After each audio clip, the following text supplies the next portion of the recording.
Te agradeço por me libertar e salvar, por ter morrido em meu lugar. Te agradeço, Jesus, te agradeço. Eu te agradeço, te agradeço.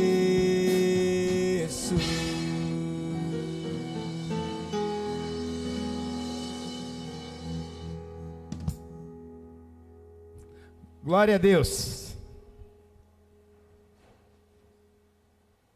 Vou ficar de pé, direcione suas mãos, direção ao pastor Gabriel. Vamos apresentá-lo ao Senhor na noite de hoje. Pai, aqui está o teu filho e eu creio que de uma forma poderosa, única, tu irás usá-lo. Não com aquilo que queremos, mas com o que precisamos. Nossos corações estão abertos para receber a boa porção que só vem das tuas mãos. É o que eu te peço, te agradeço em nome de Jesus. Podeis assentar, igreja. Quantos estão felizes?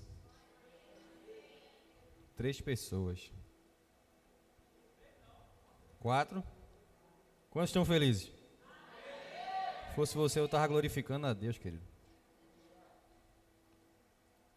Porque assim como começamos o culto de hoje, o Senhor, Ele é bom. Há mais ou menos uma semana atrás, eu estava... Deixa eu só beber água aqui, por gentileza.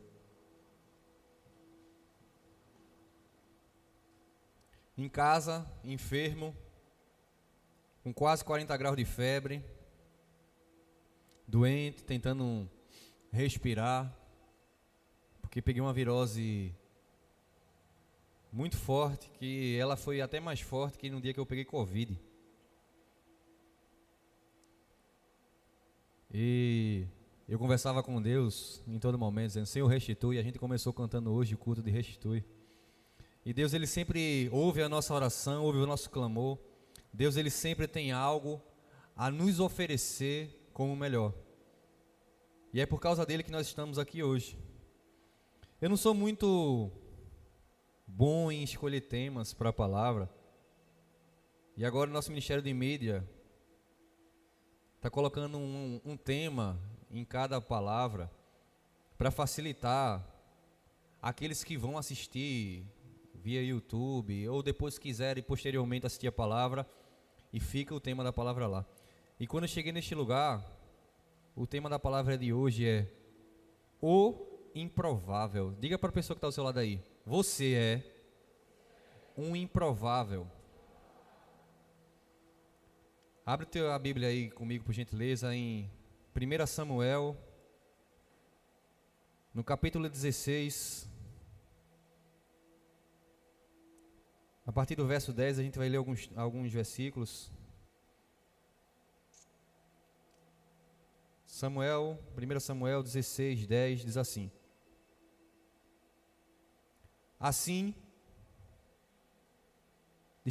versículo 11. E Samuel disse a Jessé: estão todos os teus filhos aqui? E ele disse: resta ainda o mais jovem, e eis que ele cuida das ovelhas. E Samuel disse a Jessé: mandai trazê-lo, pois não assentaremos até que ele venha.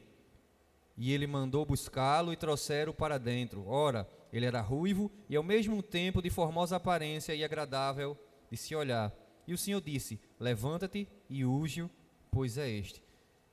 Samuel capítulo 17, versículo 45. Então disse Davi ao filisteu: tu vens a mim com uma espada e com uma lança e com um escudo, mas eu vou a ti em nome do Senhor dos Exércitos, o Deus dos exércitos de Israel, a quem tu desafiaste. E nesse dia o Senhor entregará na minha mão, e eu te ferirei e arrancarei a ti a tua cabeça, e darei as carcaças ao exército dos filisteus. E nesse dia, para as aves do céu e para os animais mais selvagens da terra, para que toda a terra possa saber que há um Deus em Israel. E toda a assembleia saberá que o Senhor não salva com espada e com lança, pois a batalha é do Senhor, e ele te entregará nas minhas mãos. Versículo 50. Assim disse Davi Assim Davi prevaleceu sobre o filisteu, com uma funda e com uma pedra, e o feriu, e o filisteu e o matou.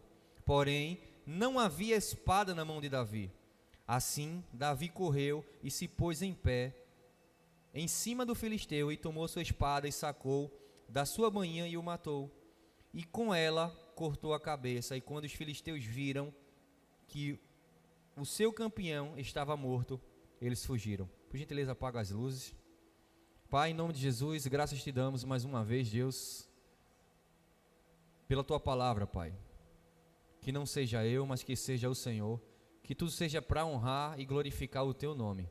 Deus, que nessa noite nós possamos, Senhor, sair daqui reabastecidos, cheios do teu poder, no nome de Jesus.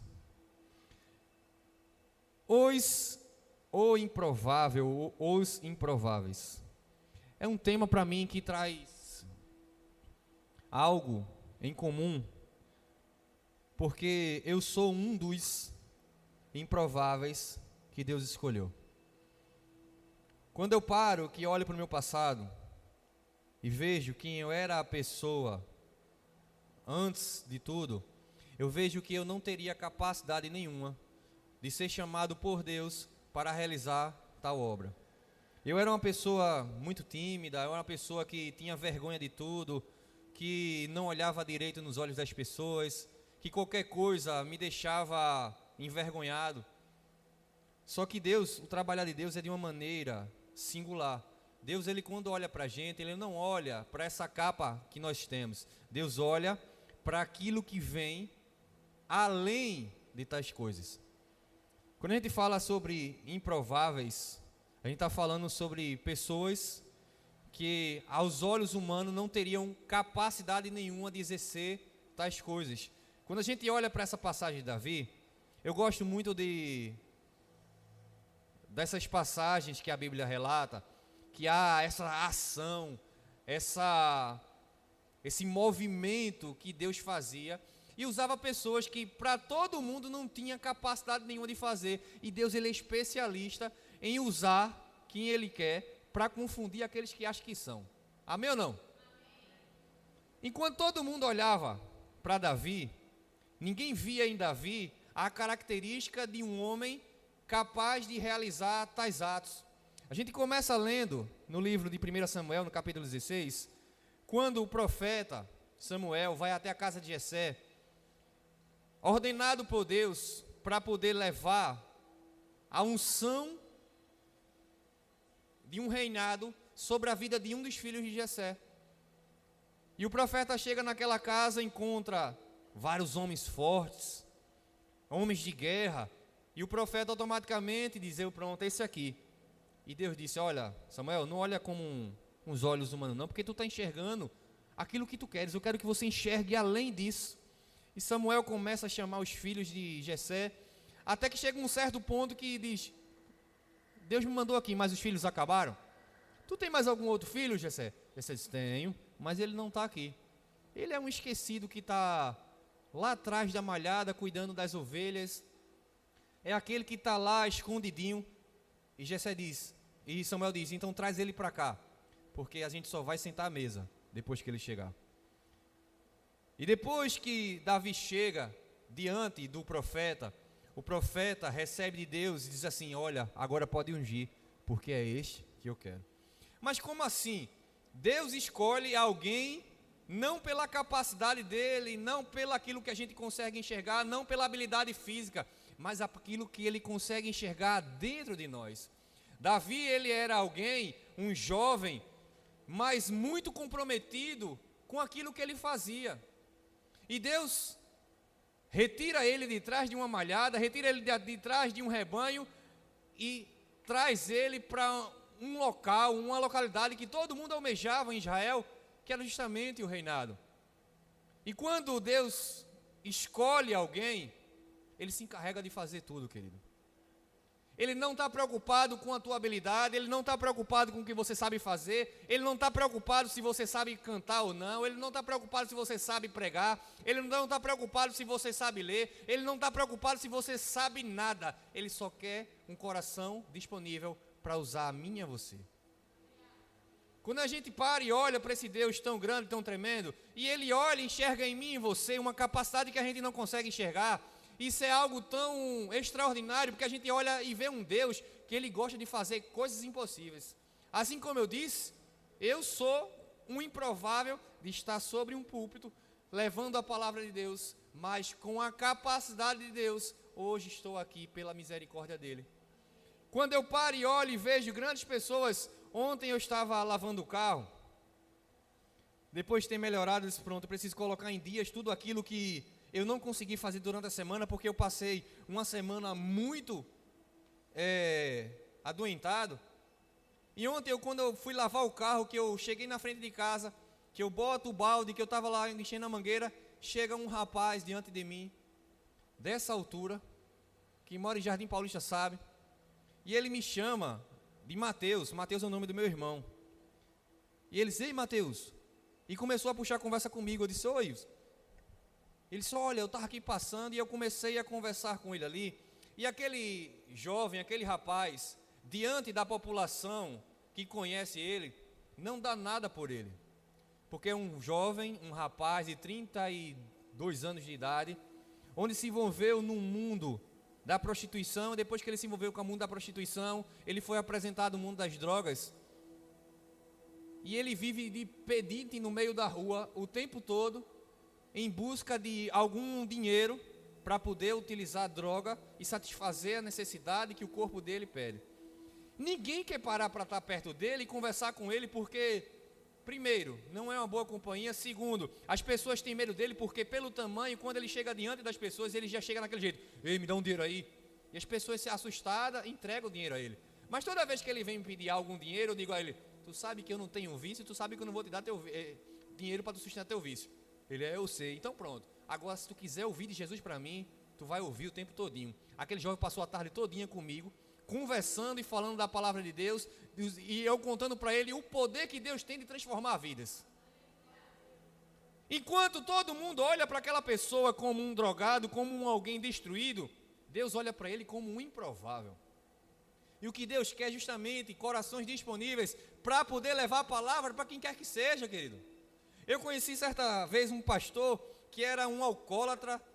Ele vivia jogado no meio da rua, onde as pessoas passavam por ele e diziam para isso, tem jeito não, só vivia lá. Ele acabava urinando no chão e dormindo em cima da urina, e passou uma irmãzinha da Assembleia de Deus, aquelas irmãs do poder do fogo, disse assim, ei pastor, levanta daí. Ele disse, oxe, essa véia bebeu mais do que eu, ela está me chamando de pastor e eu aqui todo embriagado. Anos depois esse rapaz se torna um grande pastor, e se tornou um pastor que leva a palavra para muitas pessoas, porque Deus ele não está preocupado com o que eu e você conseguem enxergar. Aquilo que eu e você consegue enxergar de imperfeição, Deus consegue enxergar de algo muito maior. Se você está aqui nesse lugar nessa noite, você está no lugar certo, querido, porque assim como diz o nosso slogan, lugar perfeito para pessoas imperfeitas, esse é o lugar certo, onde Deus ele tem trabalhado para usar pessoas para estar disponível e fazer a obra dele. Quando a gente vai para essa história e vê que o povo de Israel estava passando por uma grande luta, estava passando por um momento de tribulação, e encontra diante de um exército do outro lado, e aquele exército começa a pressionar o povo de Deus e dizer assim, olha, a gente vai acabar com você, véio. A gente vai destruir você de todas as maneiras, porque eles acreditavam que do lado deles, do lado do povo filisteu, existia um homem de grande estatura, que a Bíblia narra aqui no capítulo 17, no início, que era um homem que botava medo e terror nas pessoas. Era um homem que, por sua estatura, ele queria se prevalecer e colocar medo diante do povo e dizer assim, eu vou acabar com você, eu vou destruir com você. Se você vier contra mim, eu vou matar você e vou torar sua cabeça e vou mostrar para todo mundo. E o povo de Israel começou a ficar amedrontado e começou a ficar diante daquele povo, daquele homem, de uma maneira que eles não tinham nem coragem de enfrentar aquele gigante. E Davi, por sua vez, em sua casa, fazendo o seu trabalho, cuidando das ovelhas do seu pai chama Davi e diz assim, Davi, vem cá, eu quero que você vá levar esse alimento para os seus irmãos que estão diante daquela guerra. Querido, entende? Davi, nem escalado, nem Convocado para a guerra ele ia, porque ele primeiro não tinha tamanho, não tinha estatura, não tinha idade para estar ali. Davi, ele foi colocado num lugar para servir os seus irmãos. Porque diante daquelas pessoas, Davi não adiantava para ele estar ali para guerrear. E Davi foi chamado àquele lugar não para guerrear, mas para ser usado para poder levar alimento para os seus irmãos. E a gente para e começa a refletir, Deus muitas vezes nos coloca em situações, em locais, que a gente nem era para estar ali. Nosso pai dá uma ordem para a gente, diz assim, olha Vado, eu quero que você vá a este lugar e você vai exercer tal coisa. Eu quero que você, George, vá até tal local e lá você vai fazer tal coisa. Mas nós, como os improváveis, como filhos de Deus, temos que estar atentos a tudo aquilo que está acontecendo ao nosso redor, porque nós não fomos chamados simplesmente para estar em cima de um púlpito, nós não fomos chamados simplesmente para estar tocando um instrumento, ou estar trabalhando na mídia, nós fomos chamados para, em tempo e fora de tempo, levar a palavra do Senhor. Independente se é com microfone, sem um microfone, se é na rua levando alimento para aqueles que estão precisando, eu e você foi chamado para fazer a diferença. E Davi pega, vai naquele lugar, leva o alimento para os irmãos e volta. Mas aquilo ali já estava durando 40 dias. E todo dia Golias chegava e se levantava. Eu vou acabar com você. Eu quero ver quem é um homem corajoso que tem aí. Olha, eu vou fazer uma proposta para você agora. Eu vou querer guerrear contra um homem de vocês. E aquele que vencer vai ser o exército vencedor. Ele estava se confiando no poder da sua força, na sua grande estatura, naquilo que ele já tinha matado de outras pessoas. Ele estava se confiando naquilo que ele acreditava quem ele é. Só que ele esqueceu que por mais que ele fosse grande, ele não é nada comparado ao Deus que nós servimos. Assim também é o diabo contra a gente, querido. Ele tenta muitas vezes nos colocar medo, dizendo, eu sou grande e vou destruir você. 1 Pedro 5,8 fala que ele está ao nosso derredor, rugindo como um leão. Ele não é o leão, porque só existe um leão, que é o leão da tribo de Judá, que é o nosso Senhor Jesus Cristo. Ele tenta nos impor medo e tenta nos destruir através do medo. Assim estava fazendo Golias contra aquele povo. E aquelas pessoas não tiveram coragem de se posicionar, porque disseram, eu vou acabar sendo destruído. Quando eu olho para essa passagem, e eu olho e vejo os irmãos de Davi, naquela guerra, nenhum se posicionou, e olho para a unção que Samuel fez na vida de Davi, na casa de Jessé, eu vejo quanto Deus ele é experiente e especialista em acertar naquilo que ele toma de atitude. Porque mesmo com Eliabe, Samar, e eu esqueci o nome do outro irmão de Davi, estava lá, nenhum deles tomou posição. Nenhum deles se posicionou dizendo, eu vou guerrear, porque eu sou um guerreiro. Pelo contrário, ficaram cada um caladinho. Ficaram quietos na dele. Mas Davi se posicionou e disse, espera aí, tem uma coisa de errada aqui. Eu estou passando, eu vim para fazer uma situação. Eu vim para trazer comida para os meus irmãos. E esse camarada aí está falando do meu Deus. Está falando e julgando e dizendo que vai acabar com o exército do meu Deus. Isso está errado aí. Só que eu quero que você entenda que quando a gente se posiciona para fazer algo, principalmente na obra, se levanta os questionamentos, se levanta a cara feia e se levanta muitas vezes as oposições. Essa oposição, ela não se levanta lá fora não, muitas vezes ela começa dentro de casa. Porque Eliabe pega e diz, ei Davi, não, tu já quer aparecer, tu já vem aqui para querer guerrear, tá vendo que está errado, tu é um menino. Todo mundo que estava ali àquele redor, olhou para Davi como um improvável e disse, esse menino está enlouquecendo. Como é que um menino desse tamanho, como é que um jovenzinho desse, quer guerrear contra um cara de quase 3 metros de altura que já matou muita gente? Quando a gente se posiciona para fazer aquilo que vem de Deus, a oposição vem no instante. E não precisa ir muito longe não, muitas vezes ela começa de casa. Querido, eu não sei o que é que muitas vezes você tem passado, o que é que tem passado na tua vida, a partir do momento que você se posicionou para fazer a obra de Deus. Porque muitas vezes acontece assim, você não tinha valor para ninguém, ninguém te dava crédito, o Senhor te pega, te transforma, te restaura, e quando você diz, agora eu sou um servo de Deus, começasse, tu, duvido, Logo tu, Isabela, acredito não. Como é que tu, Vado, vai estar agora querendo ser o certinho, fazendo a vontade de Deus? Quem quiser que fale, você se posiciona em Deus e Deus faz o resto. Enquanto você está diante de Deus e dizendo, estou aqui posicionado, não volto para trás, porque eu sei quem me chamou, eu sei com quem eu estou, tudo vai ser diferente. Aí Davi se posiciona e o que acontece? Todo mundo começa ao redor dele, julgá-lo e criticá-lo. Aí Saul faz, menino, vem cá. Ninguém aqui teve coragem, nem muito menos eu. E olha que Saul era um homem de guerra, porque Deus quando escolheu Saul, Deus escolheu porque Saul era um homem valente. Saul poderia muito bem assumir a responsabilidade para dizer, eu vou lá. O que esse cara está querendo fazer aí? Mas não, todo mundo ficou caladinho. Então Saul pega e diz, menino, se tu tá com essa coragem toda, eu não sei o que é que tu comeu aí, que algum espinafre, se tu tá achando que é Popeye, ou tu tá comendo muito cuscuz em casa e tá achando que tá muito forte com isso. Então eu vou fazer o seguinte, então pelo menos eu vou tentar atrapalhar com que ele bata e ele sinta pelo menos dor, porque ele vai bater numa armadura. Deixa eu botar minha armadura aqui em você. Aí Davi pega, chega junto de Saul e fica parecendo um palhaço, não aguenta nem carregar aquela armadura dele. Deixa eu dizer uma coisa para você. Você não deve usar as armas que Deus não lhe deu. Para de querer pegar instrumento dos outros para fazer a obra de Deus. Deus não precisa disso não, querido. Para de querer usar estratégias que o Senhor não te entregou. Você com Deus, sozinho, já é maioria. Você e Deus, diante de qualquer situação, já é vencedor, querido.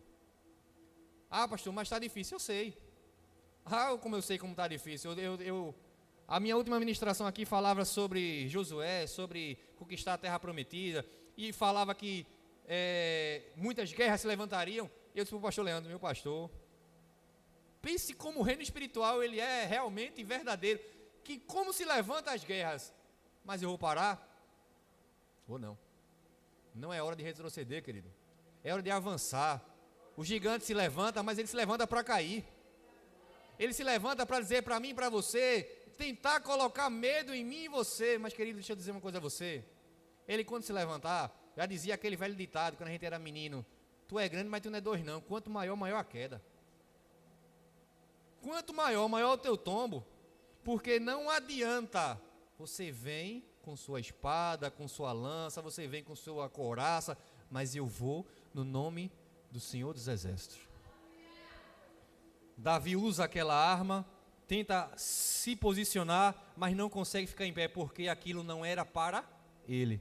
Aquelas armas não foram planejadas para ele. Mas deixa eu dizer uma coisa a você, por gentileza, quem está na mídia aí aqui, vê se dá para abrir aí, Efésios capítulo 6, versos 10 a 18.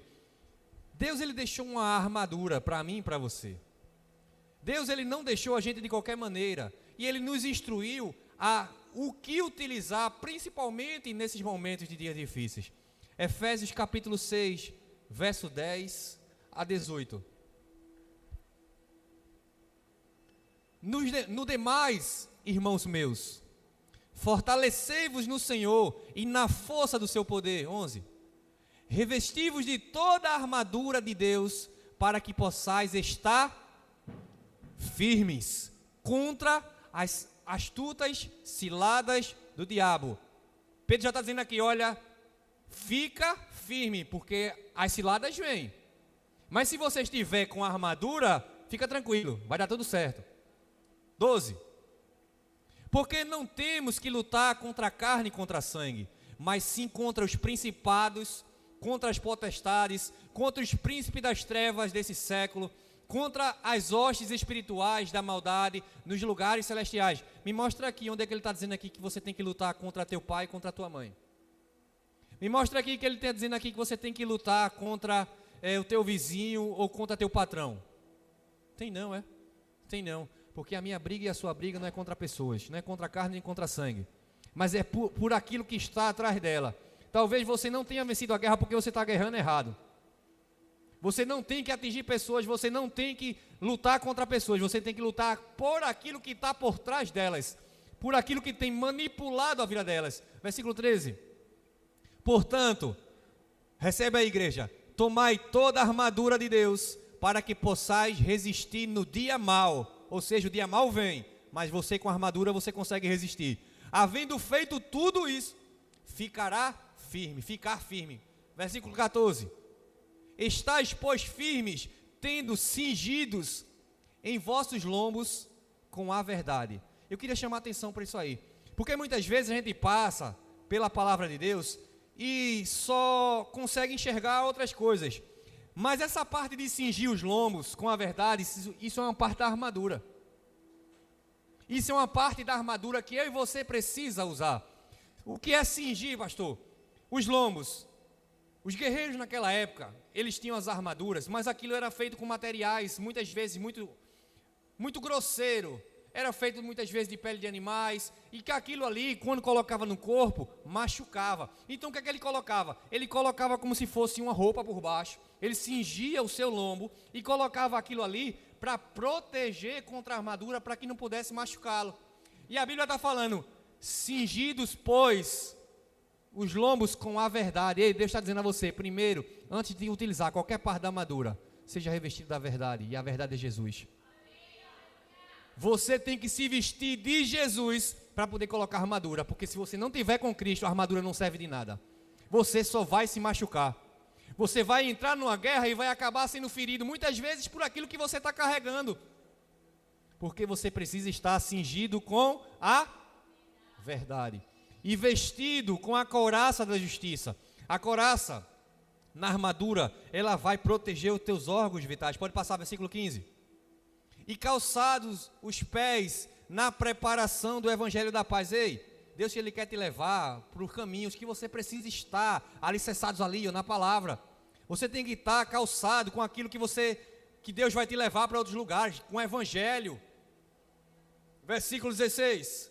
Tomando sobretudo o escudo da fé. Ei, pastor, de qualquer maneira não.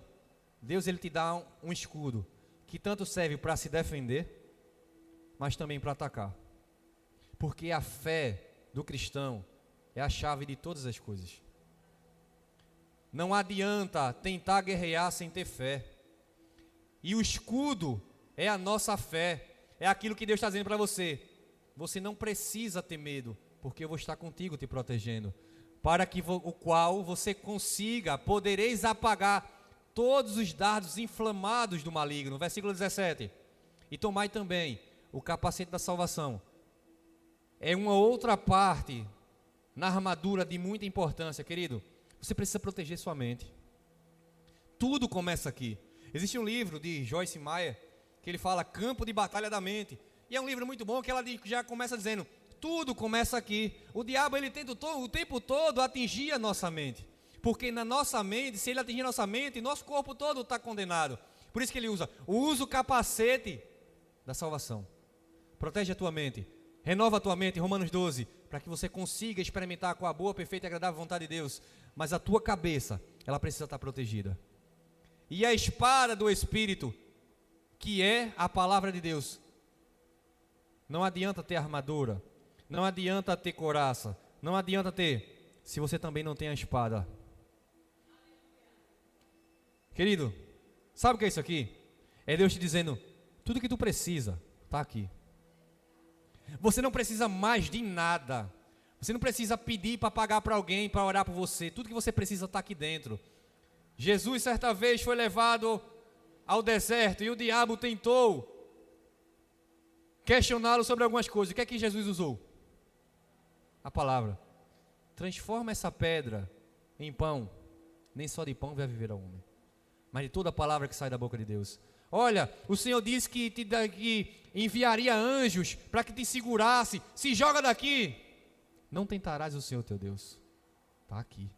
Era a palavra. Era o diabo tentando contra a palavra e a palavra usando a palavra. Porque aqui é a nossa espada. Tudo que eu e você precisa está aqui dentro. O maior conhecedor disso aqui é o diabo. Ele sabe por quê? Porque ele sabe o poder que isso aqui tem. O poder transformador que isso aqui tem na vida de cada ser humano. Porque tudo que eu e você precisa está dentro da palavra. Olha, eu vou te dar todos os reinos. Não se prostrará para outros deuses. não terás outro Deus. É a Ele que nós devemos toda a honra e toda a glória. É só a Ele que nós devemos adoração.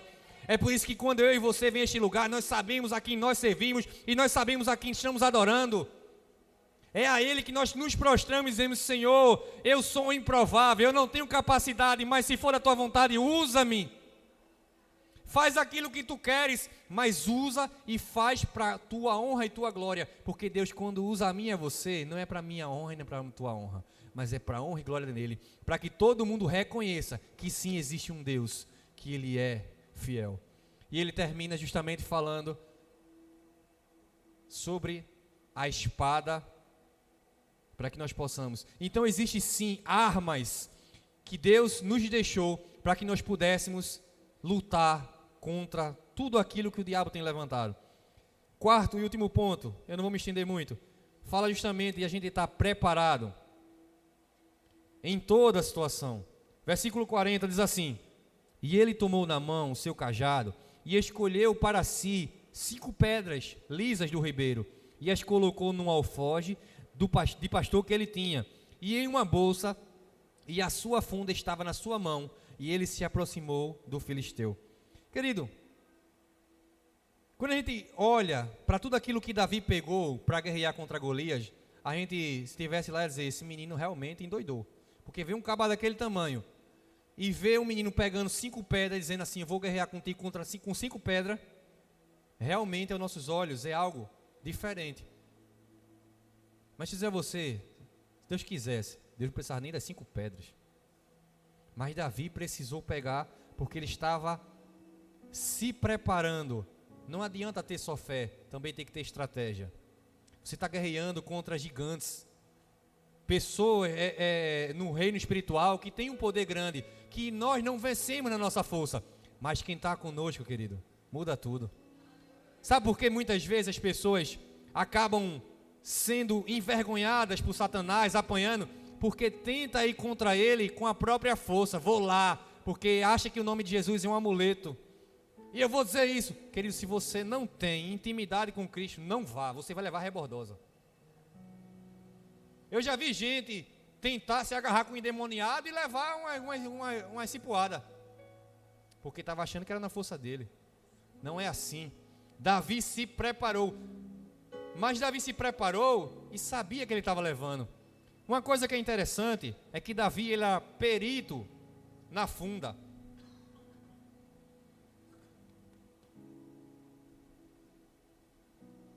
E a funda, vamos trazer para o dia de hoje, que é mais conhecido, era como se fosse um badoque. E a Bíblia fala lá no livro de Juízes, no capítulo 20, que quem era especialista em funda tinha uma mira tão grande, era tão bom naquilo que fazia, que acertava um fio de cabelo. Ele era tão bom naquilo que fazia que não precisava de mais nada, simplesmente uma pedra e um pedaço de pano ou algo do tipo para poder lançar aquilo ali. Mas se Davi era especialista em funda, por que Davi pegou 5 pedras se ele só precisava de uma?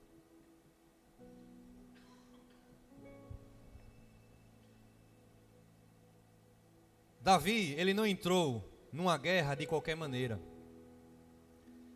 Uma coisa que eu acho interessante é que aqui nesse texto não fala, mas quando a gente começa a estudar, quando a gente começa a ler a Bíblia e começa a tentar entender, a gente vê que Golias, ele tinha mais 4 irmãos. Eram mais 4 gigantes, eram uns nomes bonitinhos: Isbi, Benob, Saf, Osipai, Lami, e o outro era tão feio que não tem nem o nome dele, diz assim: homem de grande estatura. Diz que na mão dele tinha 6 dedos, nos pés tinha 6 dedos, tão feio que ele era. Eram 5 gigantes da mesma família. E Davi foi àquele lugar, como foi falado no início, Davi ele não foi para guerrear, Davi ele foi para servir os irmãos. Mas a partir do momento que ele entrou na guerra, ele teve que usar de estratégia. Ele teve que usar de sabedoria, porque você não pode entrar na guerra de qualquer maneira. Ele pegou 5 pedras, ele não precisava de 5, ele simplesmente precisava de uma. Mas a partir do momento que Davi está naquele lugar, diante daquele gigante, ele estava disponível para acontecer qualquer coisa. Mas pastor, a Bíblia aqui não está falando que os irmãos de Davi e Golias estavam lá. É verdade, aqui não está falando isso. Mas quando a gente começa a estudar, quando a gente começa a ver o contexto histórico, desculpa, a gente vê que historicamente existia uma norma, uma regra entre a civilização de Israel, que era uma lei que obrigava os campeões de guerra e suas respectivas nações a estarem presentes diante de outras guerras, de tudo aquilo que estava acontecendo. Mesmo que os irmãos de Golias não estivessem ali, Davi estava preparado para qualquer coisa. Porque se levantasse outra pessoa, ele estava disponível ali, ó, pode vir, porque eu estou aqui, eu não vou sair daqui perdedor. A gente tem que entender que tudo que nós temos que fazer tem que ter uma ordem, tem que ter uma decência, mas também tem que ter um planejamento. Ainda não venceu tua guerra, querido? O gigante ainda está na tua frente, está com medo? Planeje.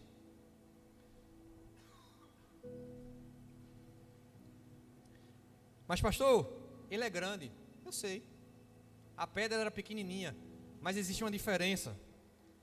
Qual era? O segredo de Davi é que ele era um homem com coração alicerçado na rocha que era Jesus. Ele estava alicerçado numa rocha, e foi uma rocha que ele acertou na testa do gigante. Porque não foi na força dele, não foi aquela pedra que matou o Golias, mas foi justamente a atitude de Davi em se posicionar contra aquilo que estava afligindo o nome do Senhor. O que você precisa fazer nessa noite, querido, é se posicionar, é deixar de ter medo dos gigantes que têm se levantado contra você, é deixar de ter medo daquilo que você está enxergando e começar a acreditar e confiar mais no Deus que você serve. Porque para todos você pode ser um improvável, mas para Deus você é a pessoa certa para que Ele quer utilizar. Davi estava alicerçado na rocha. A rocha é Jesus. E você está alicerçado aonde? Onde é que está alicerçada a tua casa? Domingo a pastora Jeane pregou sobre isso aqui. A casa alicerçada sobre a rocha e a casa alicerçada sobre a areia. Muitas vezes dá a entender quando lemos que eram dois locais diferentes. Mas deixa eu dizer uma coisa a você. O texto está falando sobre o mesmo local. Só está falando que um teve mais prudência em cavar até chegar à rocha, e o outro foi imprudente em construir a sua casa sobre a areia. Quanto mais profundo eu vou, quanto mais intimidades eu tenho, mais eu estou alicerçado em Cristo Jesus. Quer vencer, querido? Alicerça a tua vida hoje em Jesus. Não adianta você tentar alicerçar a sua vida em coisas, em bens materiais, em dinheiro, em trabalho, porque isso nada vai te fazer feliz. Eu já vi muitas pessoas que tinham tudo, muito dinheiro,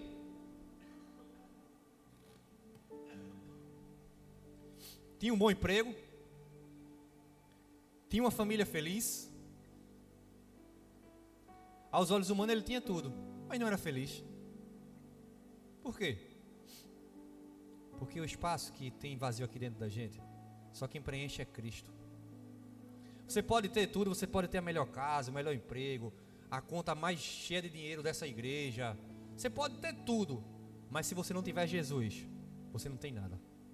Vai sempre existir um vazio dentro da tua vida, e você vai estar sempre alicerçado sobre a areia, porque tudo isso passa. Dinheiro acaba, beleza acaba, emprego um dia é extinto. A gente viu na pandemia aí, tanta gente que tinha empresas milionárias foi destruído. Mas quando estamos alicerçados em Jesus, quando nós colocamos a nossa casa em Jesus, quando nós colocamos a nossa família alicerçada em Jesus, vem vento, vem tempestade, se levanta gigante, mas nada disso vai abalar, porque a nossa rocha é firme. Golias pensava que Davi ia lutar contra ele simplesmente com um pedaço de pau. Uma outra coisa importante: você não precisa dizer ao teu inimigo quais são as armas que você vai utilizar. Fecha a tua boca. Golias, quando olhou para Davi, disse assim: tu vai vir com um pedaço de pau para lutar comigo? Tá pensando que eu sou um cachorro, é? Se você quiser, tá ali, ó, meu. Pode ler aí, ó. versículo 42. E quando o filisteu olhou e viu Davi, desdenhou, pois ele não passava de um jovem ruivo de boa aparência. E o filisteu disse a Davi: por acaso eu sou um cão, que tu vens com essa vara? Sabe o que eu vejo com isso, querido? Davi foi estrategista e não disse quais armas ele estava utilizando, mas ele disse: eu estou pronto, estou preparado. Para de abrir a tua boca e falar: eu vou fazer isso, eu vou fazer aquilo outro. Começa a ter atitude, porque quem fala muito não é bom de nada. Quem abre muito a boca para dizer: vou acontecer, vou fazer isso, aquilo outro, não faz. Mas simplesmente caladinho você se levanta, se posiciona e diz: pode vir, porque agora a situação vai ser diferente. Pare de mostrar suas estratégias para vencer a guerra. Você vai vencer a guerra no dia que você fechar sua boca, não revelar a ninguém os seus planos e confiar no Deus que você serve. Davi foi um improvável, e Deus confia também a mim e a você, que lutemos e vençamos todos os gigantes que se levantar contra nós. Não tenha medo, não desista, porque quem está com você nunca perdeu uma batalha. Que Deus te abençoe, querido.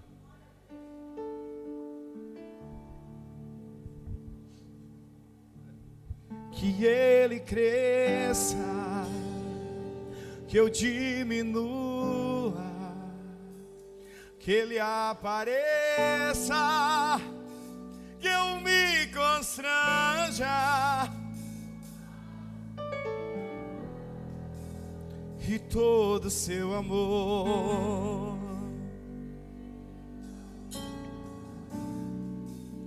servo de todos os... Vai ficando de pé. Que ele cresça, que eu diminua, que ele apareça, que eu me constranja com a sua glória e todo o seu amor, infinita humildade, servo de todos os irmãos. Que ele cresça, que eu